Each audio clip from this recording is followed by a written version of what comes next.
আমাদের সামনে থেকে দূর হয়ে যা হাল্ক। দেখছিস না আমাদের বাইক আর তোর ভাঙা সাইকেল, তোর জন্য আমাদের ইজ্জত নষ্ট হয়, তোর সাথে বন্ধুত্ব রাখতে পারবো না।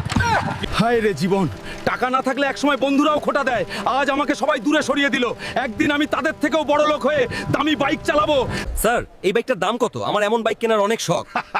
বানরের দেখছি চাঁদে যাওয়ার শখ হয়েছে। এই বাইকের দাম 25 লাখ টাকা। মুরদ না থাকলে এখান থেকে ভাগ। আজকে সবাই আমাকে অপমান করছে, কারণ আমার কাছে টাকা নাই, বাইক নাই, কিন্তু আমি শপথ নিলাম আমি ওদের থেকেও ধনী হব, সবাইরে দেখায় দিব হাল্ককে। স্যার আমিও রেসলিং করতে চাই, প্লিজ আমাকে নেক্সট ফাইটের জন্য একটা সুযোগ করে দিন। ঠিক আছে হাল্ক, কিন্তু মনে রেখো থেনোস একজন ভয়ঙ্কর ফাইটার।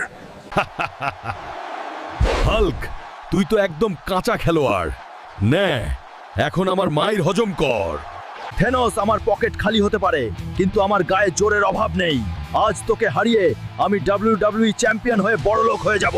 এই ম্যানেজার, এই পুরো শোরুমটা আমি কিনে ফেলেছি আর তোকে চাকরি থেকে বের করে দিলাম।